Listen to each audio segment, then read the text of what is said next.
En la historia de la Biblia, hay relatos que muestran la intervención directa de Dios para proteger y guiar a su pueblo, y uno de los más impresionantes es el que involucra al rey Ezequías.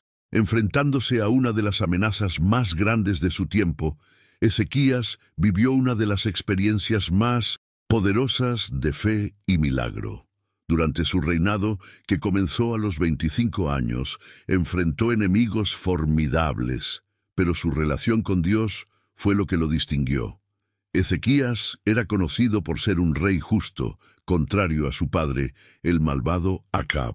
Esta historia nos muestra cómo la fe y la obediencia pueden cambiar el curso de los eventos, aún frente a lo aparentemente imposible. La intervención divina en su vida fue tan directa y poderosa que dejó una huella profunda en la historia de Judá.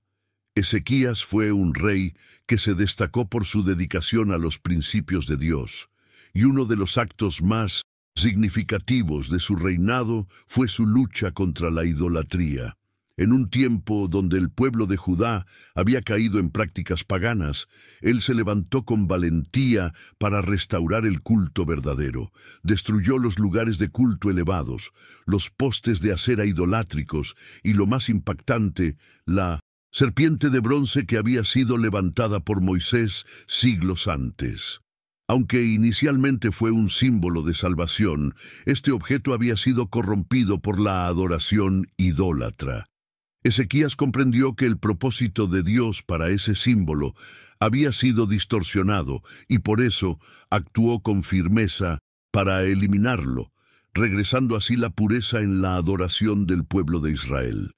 Este acto no solo representaba su obediencia a Dios, sino que también evidenciaba su fe inquebrantable y su compromiso con los mandamientos divinos. El rey Ezequías se convirtió en un referente de devoción y justicia, destacándose por su rectitud, un verdadero líder que ponía su esperanza en el Señor.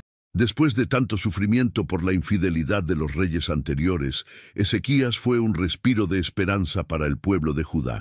A diferencia de muchos de sus antecesores que habían desobedecido a Dios, Ezequías siguió sus caminos con fidelidad y rectitud.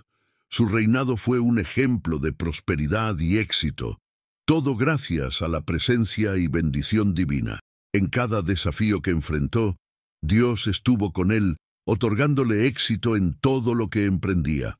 Uno de los eventos más destacables de su reinado fue la rebelión contra el rey de Asiria, quien había sometido a gran parte de Israel. Ezequías, al contrario de los reyes anteriores que se sometieron a este imperio, decidió no servir más a Asiria. Este acto de valentía no solo mostró su fe inquebrantable en Dios, sino también su deseo de liberar a su pueblo de la opresión. Mientras tanto, el rey de Asiria, Salmanasar, arrasaba con Israel, tomando Samaria después de un largo asedio. Este evento dejó claro el destino de aquellos que desobedecen el pacto con Dios. El pueblo de Israel, por sus constantes rebeliones, fue llevado cautivo a Asiria como castigo por no escuchar la voz de Dios ni seguir los mandamientos de Moisés. En el 4º año del reinado de Ezequías, el rey Senaquerib de Asiria desató una ofensiva devastadora contra Judá. Atacó y conquistó todas las ciudades fortificadas de la región, dejando a Jerusalén como la última ciudad resistente. Ante esta amenaza inminente, Ezequías, desesperado por salvar a su pueblo, decidió enviar un mensaje al rey de Asiria, rogándole que se retirara y ofreciéndose a pagar el precio que él exigiera. Senaquerib, con una demanda de 300 talentos de plata y 30 talentos de oro, impuso una carga pesada sobre Ezequías. Para cumplir con la exigencia, el rey de Judá tuvo que vaciar los tesoros del templo del Señor y los recursos de su propio palacio, entregando toda la plata disponible. Además, retiró las puertas del templo, despojando incluso los adornos de oro que había colocado para honrar a Dios. Sin embargo, esta sumisión temporal no resultó en la paz que Ezequías esperaba. A pesar de pagar el tributo, las amenazas de Asiria no desaparecieron. Sennacherib, sucesor de Salmanasar, continuó con su campaña imparable, y Judá, aunque pudo comprar algo de tiempo, vio cómo su destino parecía cada vez más incierto, con Jerusalén como su único refugio ante la inminente amenaza. En este punto, Ezequías podría haber sentido que había cometido un grave error al intentar resolver la situación a través de un pago tan alto. Había reconocido su falta ante Sennacherib, y en su desesperación ofreció un rescate para evitar que su pueblo sufriera el mismo destino que el reino de Israel. Sin embargo, la enorme demanda de 300 talentos de plata y 30 talentos de oro le había obligado a recurrir incluso a los recursos sagrados del templo, lo que seguramente fue un acto de profundo sacrificio. A pesar de sus esfuerzos, la situación no solo no mejoró, sino que pronto se agravó. Dios, en su soberanía, tenía otros planes. No iba a dejar que Ezequías se enfrentara solo a esta amenaza. El Señor rodearía a los asirios con su poder divino para poner a prueba la fe del rey y demostrar al pueblo de Judá que su confianza en Dios nunca sería en vano. Mientras tanto, Sennacherib, sin creer que el rescate era suficiente o buscando excusas para atacar, envió una delegación de soldados y una fuerza militar masiva para exigir la rendición de Jerusalén. El rey asirio, seguro de su victoria, pensaba que podría doblegar a la ciudad sin ninguna dificultad. En respuesta al rescate pagado por Ezequías, el rey de Asiria no se mostró satisfecho y decidió intensificar la presión. En lugar de retirarse, envió a sus generales, Tartán, Rapsis y Raps, con un ejército imponente para hacer frente al rey de Judá. Estos líderes asirios llegaron a Jerusalén y se detuvieron cerca del acueducto del estanque superior, en el camino hacia el campo del lavandero, un lugar estratégico. Desde allí enviaron un mensaje claro y directo al rey Ezequías. Rapsis, uno de los generales, habló con desprecio hacia la confianza de Judá y su intento de resistencia. Llamó a los oficiales del rey y les dijo: «Digan a Ezequías, así dice el gran rey, el rey de Asiria, ¿en qué confías? Ustedes dicen tener estrategia y poder para la guerra, pero son solo palabras vacías. ¿En quién confían para rebelarse contra mí?» Rapsis desafió abiertamente a Ezequías y cuestionó su alianza con Egipto, un aliado débil comparado con la fuerza imparable de Asiria. Sin embargo, la amenaza más directa vino cuando mencionó el Dios de Israel. Les recordó que Ezequías había eliminado los altares y lugares de adoración en Judá, diciendo que solo el altar en Jerusalén debía ser venerado. Con estas palabras, Rapsis intentaba socavar la confianza del pueblo de Judá en su Dios, sugiriendo que éste no podría salvarlos ahora. El portavoz real de Sennacherib expuso lo que consideraba los hechos irrefutables, buscando quebrantar la determinación de Ezequías y su pueblo para que se rindieran sin luchar. Primero, argumentó que Egipto, lejos de ser un aliado útil, era un apoyo inútil que no los liberaría en el momento de la verdad. Este argumento era cierto en muchos aspectos, ya que Egipto ya no poseía la fuerza para contrarrestar a la maquinaria bélica de Asiria. En segundo lugar, el portavoz se dirigió a uno de los actos más controvertidos de Ezequías, la destrucción de los lugares de culto elevados y los altares prohibidos. Si bien Ezequías había actuado correctamente al eliminar estos símbolos de idolatría, el portavoz insinuó que el pueblo de Judá enfurecería a su Dios al destruir estos lugares. Aunque la intención de Ezequías era purificar la adoración, la situación actual podría haber llevado a algunos a cuestionar si sus decisiones habían sido sabias, especialmente ahora que se enfrentaban a una amenaza tan grande. En tercer lugar, el emisario de Sennacherib subrayó la debilidad del ejército de Judá frente al poder militar de Asiria, especialmente después de que Ezequías intentó sobornar a los asirios. Esto también era una verdad amarga, ya que las fuerzas de Judá no podían compararse con la maquinaria bélica asiria. Por último, el portavoz de Sennacherib hizo una afirmación que, aunque era una mentira descarada, era peligrosa. Afirmó que el mismo Señor le había ordenado atacar y destruir la tierra de Judá, sugiriendo que «Tu Dios está de mi lado».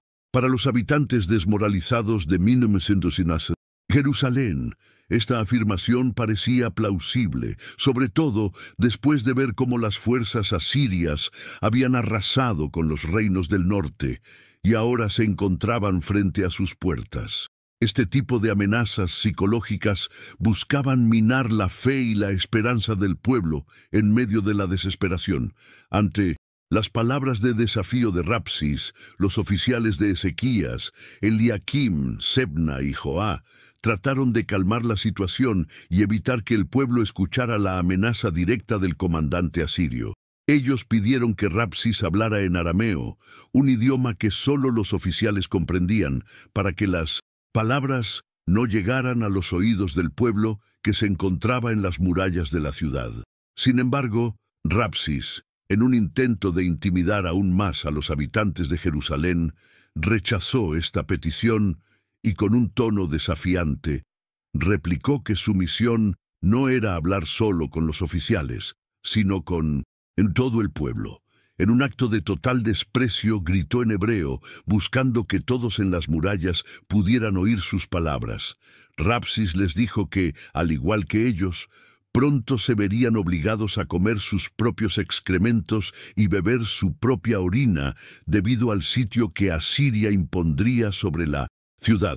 Con esto, el portavoz de Sennacherib intentaba hacer sentir a los habitantes de Jerusalén que no había esperanza alguna, que estaban condenados a sufrir humillaciones y escasez. Luego, Rabsis continuó su amenaza, declarando que Ezequías no podía salvarlos y que ni siquiera su confianza en el Señor les serviría de nada. Con palabras cargadas de arrogancia, dijo que el rey de Asiria ya tenía el control y que ninguna promesa de liberación divina podría cambiar su destino. Este fue un intento deliberado de sembrar desesperación y desconfianza en la población de Jerusalén, que ahora se encontraba no solo rodeada, sino psicológicamente atacada por las palabras de su enemigo. La solicitud de los 3 oficiales de Ezequías de que las negociaciones se realizaran en arameo para proteger al pueblo que estaba en las murallas de las amenazas directas de los asirios fue rechazada con una frialdad calculada por el portavoz de Sennacherib. Él no solo ignoró este pedido, sino que optó por hablar en hebreo para que todo el pueblo pudiera escuchar claramente sus intimidaciones. Su intención era clara. Quería que todos los habitantes de Jerusalén escucharan su ultimátum, no solo los oficiales, para que el miedo se extendiera rápidamente entre ellos.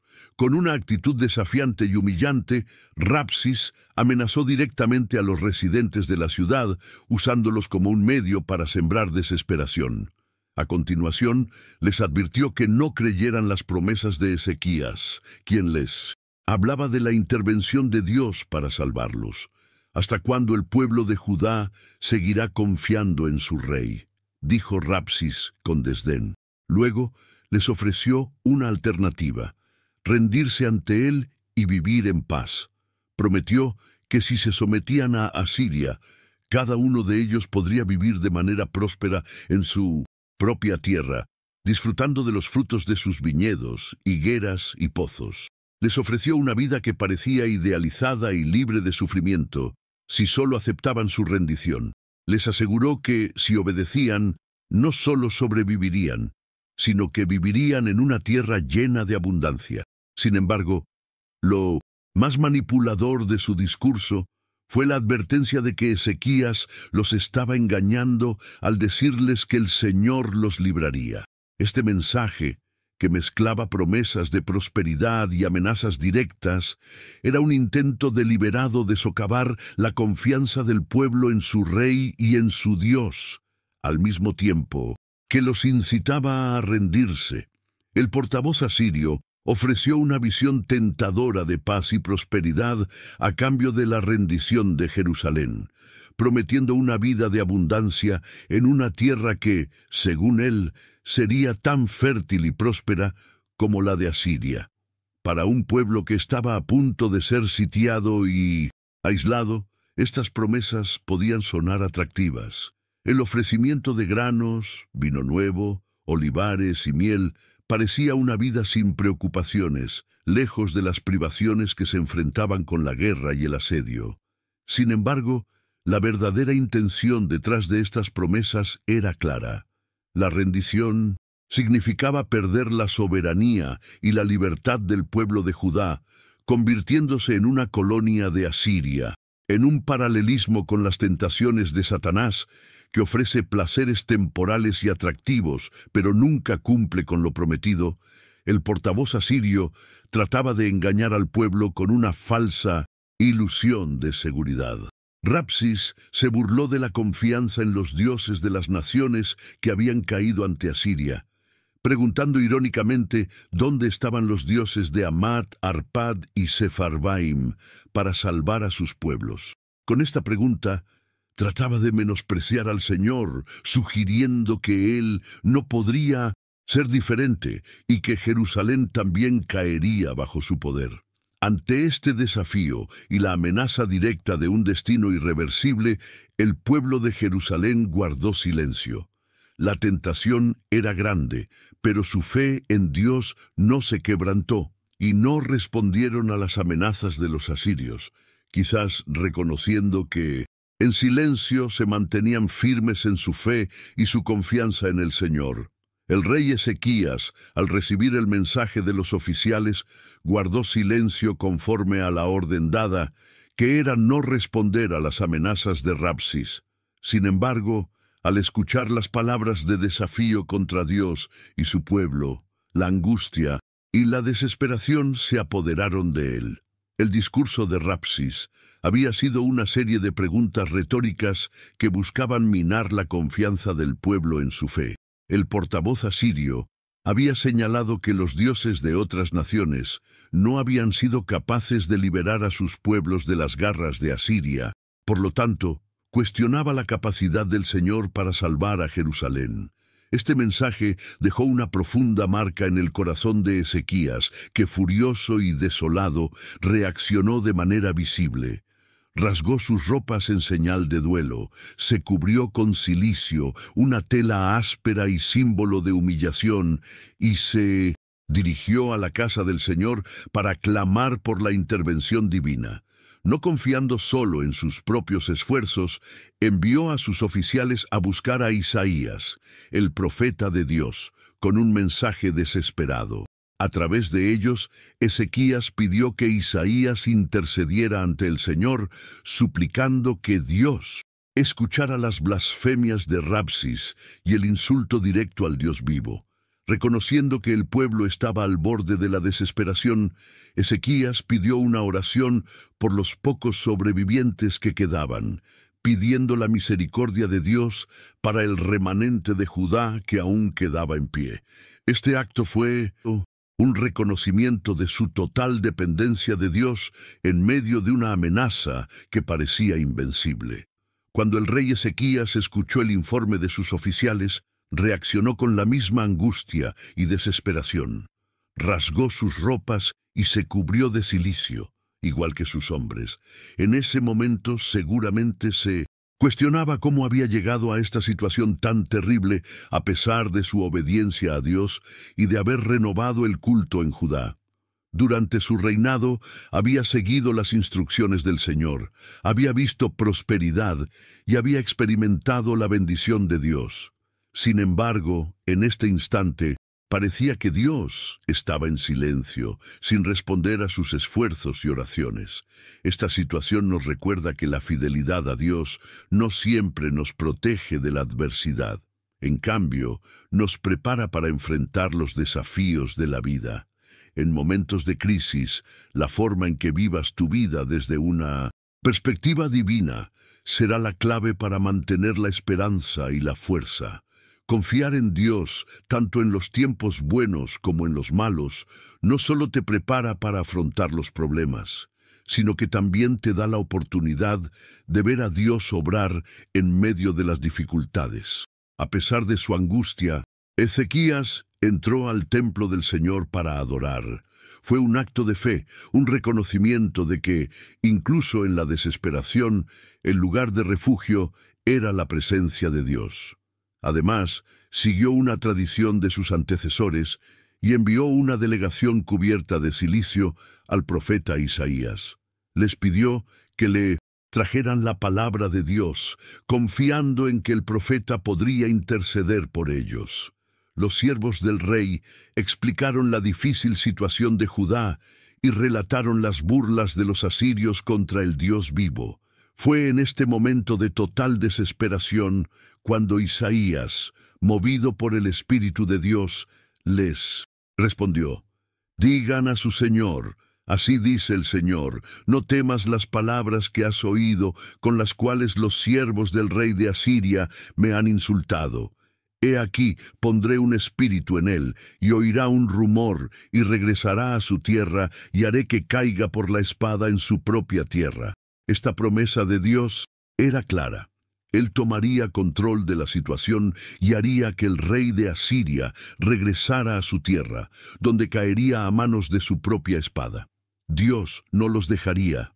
Isaías ya conocía el mensaje que debía transmitir a Ezequías, porque Dios había revelado todo lo que iba a suceder. En medio de la angustia y la amenaza inminente, el profeta comenzó su mensaje con una palabra de aliento: «No tengas miedo». Esta orden aparece con frecuencia en la Biblia, y es una de las maneras en que Dios consuela a su pueblo, infundiendo confianza y asegurando que Él tiene todo bajo control. A través de Isaías, el Señor les aseguraba que, a pesar de las amenazas, podían confiar en Él, porque Dios estaba plenamente consciente de lo que estaba sucediendo y tenía un plan en marcha. No solo había oído las blasfemias de Rabsis, sino que Él mismo respondería a ellas.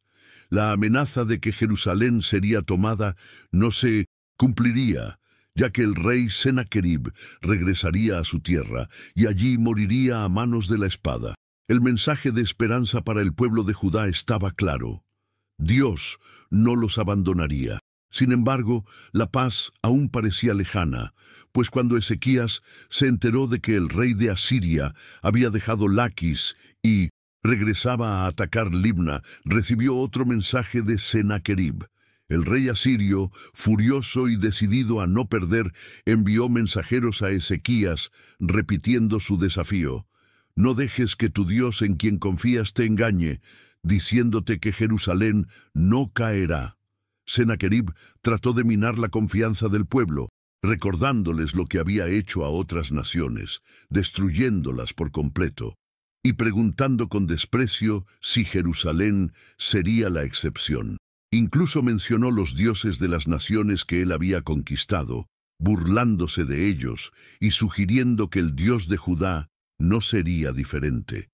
De nuevo, Sennacherib cuestionó el poder de Dios, comparándolo con los dioses de Hamat, Arpad y otras ciudades que ya habían caído bajo su dominio. Este desafío fue un ataque directo a la fe del pueblo de Judá, buscando sembrar dudas y desesperanza en medio de su angustia.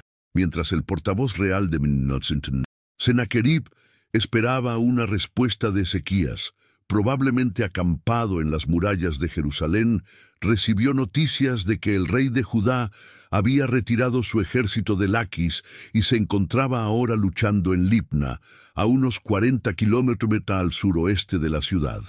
Esto desvió momentáneamente la atención de Sennacherib, ya que también se enteró de que el rey de Cus estaba preparándose para enfrentarse a él. Este cambio de circunstancias hizo que el rey asirio apartara su mirada de Jerusalén por un tiempo. aunque no tardó en asegurar a Ezequías que regresaría con su ejército. En un intento por mantener el control psicológico de la situación, Sennacherib repitió las amenazas anteriores de su portavoz, enviando nuevamente un mensaje a Ezequías, asegurándole que sus palabras de desafío seguían vigentes. Sin embargo, el rey de Judá no se dejó intimidar por las palabras de Sennacherib. Cuando Ezequías recibió la carta enviada por los mensajeros asirios, la leyó atentamente, comprendiendo la gravedad de la amenaza. Sin embargo, en lugar de rendirse, llevó la carta a la casa del Señor. Con humildad y fe, extendió la carta ante el altar y oró a Dios. La oración de Ezequías refleja una profunda confianza en la soberanía de Dios. Comenzó reconociendo a Dios como el único soberano de los cielos y la tierra, entronizado sobre los querubines, y le pidió a Dios que escuchara las blasfemias de Sennacherib, quien había insultado al Dios vivo. Ezequías no solo expuso la devastación de las naciones a manos de los asirios, sino que también destacó que esos pueblos habían caído porque sus dioses no eran verdaderos, sino meras creaciones humanas de madera y piedra. La petición del rey de Judá era clara: que Dios lo salvara a él y a su pueblo, no solo para su bienestar, sino para que todos los reinos supieran que solo el Señor es Dios, verdadero y soberano sobre toda la tierra.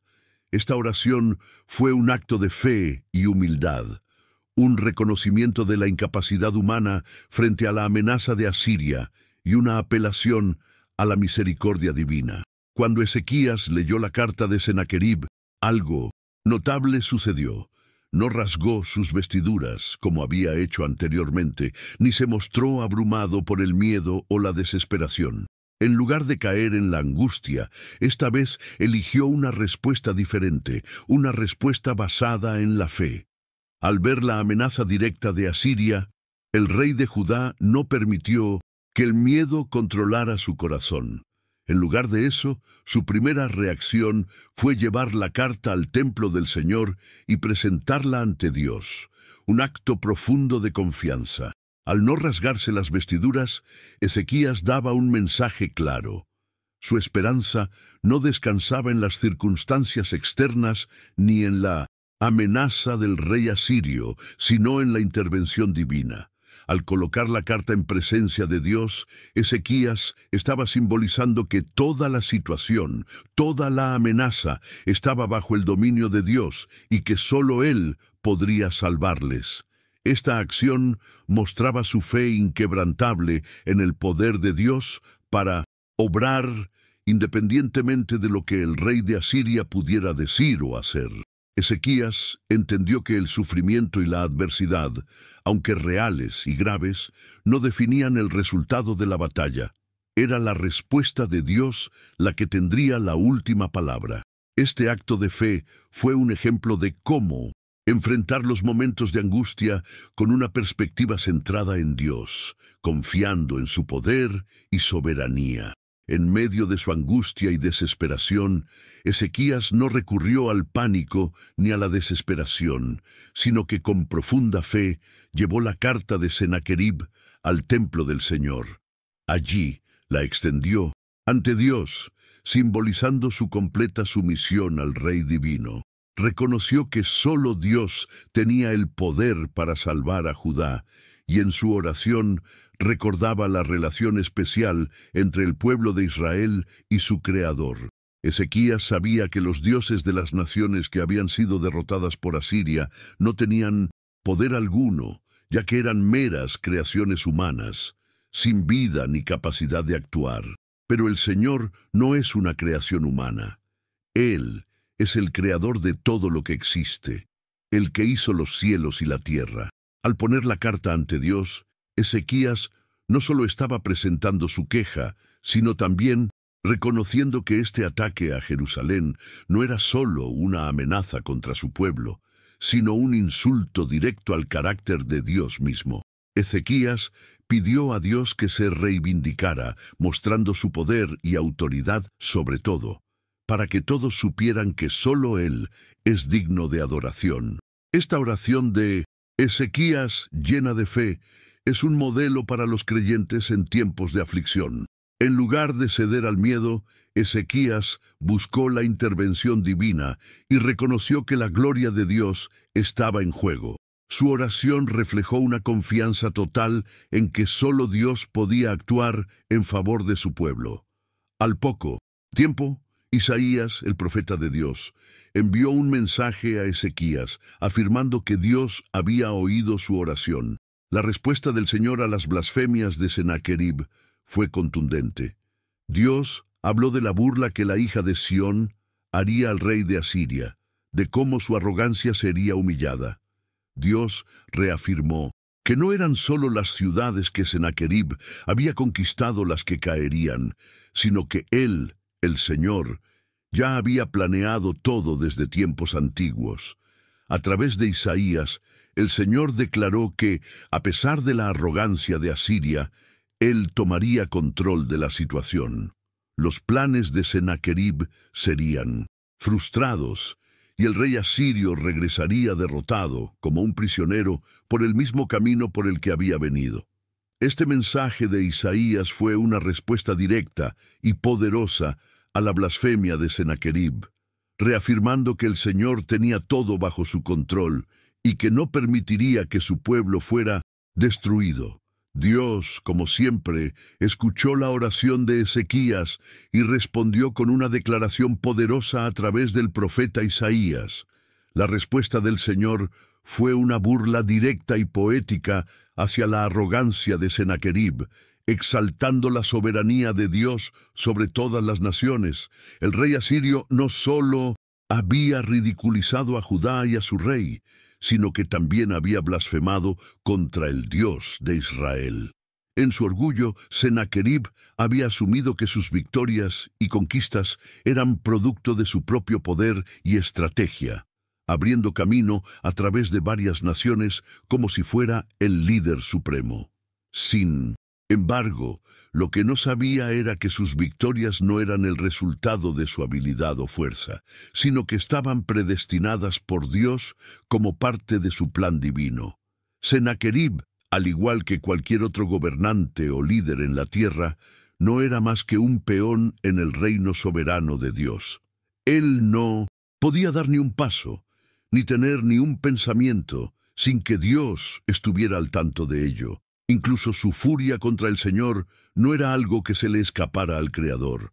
El rey asirio, en su arrogancia, descubriría cuán pequeño y despreciable era cuando Dios lo arrastrara de regreso a Siria.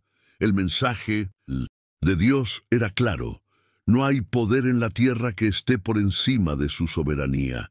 A continuación, Dios ofreció a Ezequías una señal de esperanza para el pueblo de Judá.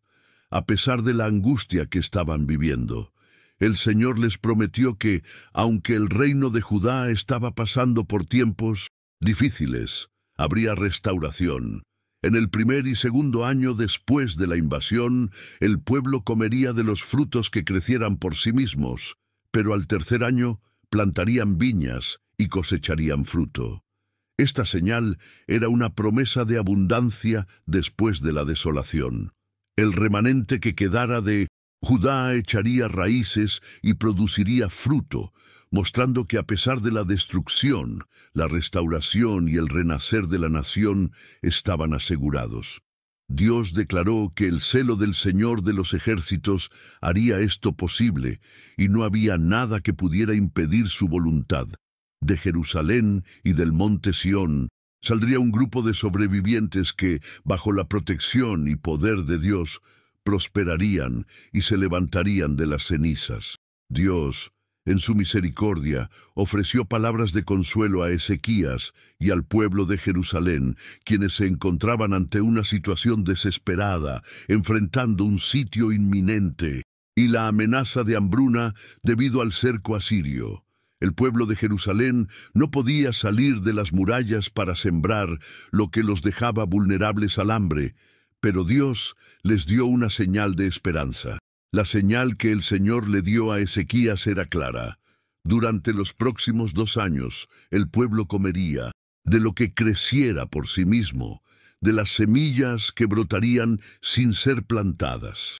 Aunque la situación parecía desesperante, Dios aseguraba que las cosechas serían suficientes para que pudieran sobrevivir. En el tercer año, el pueblo podría sembrar, cosechar, plantar viñas y disfrutar de sus frutos. Esta promesa de abundancia no solo indicaba que la supervivencia estaba asegurada, sino que también anunciaba la restauración y prosperidad que seguirían a la adversidad. Dios dejaba claro que Judá no sería destruida. Un remanente sobreviviría, daría frutos y saldría de las murallas de Jerusalén para reconstruir y prosperar. Esta promesa era un testimonio de la fidelidad de Dios a su pueblo, pues Él es celoso de su gloria y comprometido con el pacto que hizo con Israel. Para reforzar aún más su palabra, el Señor declaró lo siguiente sobre el rey de Asiria: no entrará en esta ciudad, no lanzará una flecha, no vendrá con un escudo, ni construirá un montículo de asedio contra ella. Dios reafirmó que, aunque el rey asirio había arrasado muchas naciones, no tendría éxito contra Jerusalén. Por el camino que vino, por él regresará, dijo el Señor, dejando claro que la ciudad sería defendida y protegida. Esta victoria no sería por la fuerza del ejército de Judá, sino por la intervención directa de Dios, quien defendería la ciudad por su propio nombre y por causa de su siervo David. La intervención divina sería la clave para la protección de Jerusalén, asegurando que el pueblo experimentaría la salvación que solo Dios podía dar. Dios había asegurado a Ezequías y al pueblo de Jerusalén que él mismo defendería la ciudad contra Sennacherib, y lo haría por su propia gloria y por causa de su siervo David. Esta intervención divina no solo era una muestra de poder, sino también el cumplimiento de una promesa hecha a David, que uno de sus descendientes estaría siempre en el trono de Jerusalén. Esa promesa, aunque inicialmente se cumplió en los reyes de Judá, finalmente alcanzaría su pleno cumplimiento en Jesucristo, el Rey eterno. Dios, al proteger Jerusalén, también aseguraba que ningún rey inexperto o arrogante como Sennacherib frustraría sus planes. A pesar de toda la presunción y la fuerza militar de Asiria, el Señor tenía el control total de la situación. Esa misma noche, el ángel del Señor salió y, con poder divino, mató a 185,000 soldados en el campamento asirio. Cuando los hombres de Asiria se levantaron por la mañana, encontraron que todos esos soldados estaban muertos, una señal clara de que el poder de Dios había actuado. Frente a esta derrota milagrosa, Sennacherib, devastado y humillado, regresó a su tierra, Nínive, dejando atrás su ejército destruido. Sin embargo, su caída no terminó ahí. Mientras adoraba en el templo de Nisroch, su dios, en su propia ciudad, sus hijos, Adramelech y Sarec, lo mataron con la espada. Después de asesinar a su propio padre, escaparon a la tierra de Ararat, y Esarhadón, el hijo de Sennacherib, asumió el trono en su lugar. La caída de Sennacherib fue un testimonio de la soberanía de Dios sobre todas las naciones y un recordatorio de que, a pesar de las amenazas humanas, el plan divino prevalecerá siempre. Solo un golpe del ángel del Señor fue necesario para liberar a Ezequías y a Jerusalén de su enemigo. En un solo instante, 185,000 soldados asirios cayeron muertos, mostrando el poder abrumador y la soberanía de Dios sobre todas las fuerzas humanas. Esta victoria fue un milagro divino, y la intervención de Dios dejó claro que ninguna amenaza, por poderosa que fuera, podía prevalecer sobre su voluntad. Sennacherib, humillado y sin ejército, se vio obligado a regresar a su tierra, Nínive, dejando atrás su gran campaña fallida. Sin embargo, su caída no terminó allí. Mientras rendía culto en el templo de su dios Nisroch, en su propia ciudad, sus propios hijos, Adramelech y Sarec, lo asesinaron, mostrando cómo el poder de Dios también alcanza incluso a los reyes más poderosos y sus ídolos. Al igual que el gigante filisteo Goliat, quien desafió al Señor y pagó con su vida, Sennacherib desafió la soberanía de Dios, pero al final, su propio dios Nisroch no pudo salvarlo ni siquiera en su propio templo. La historia de Sennacherib es una poderosa lección sobre la soberanía de Dios, quien, aunque permite que los hombres se crean poderosos, tiene el control final de la historia. El mismo Dios que defendió a Jerusalén es el que defiende a su pueblo hoy. Para concluir, si te ha gustado este video, no olvides dejar tu like y suscribirte al canal para más contenido. También, comparte este video para que más personas puedan conocer esta poderosa historia. Que Dios te bendiga abundantemente.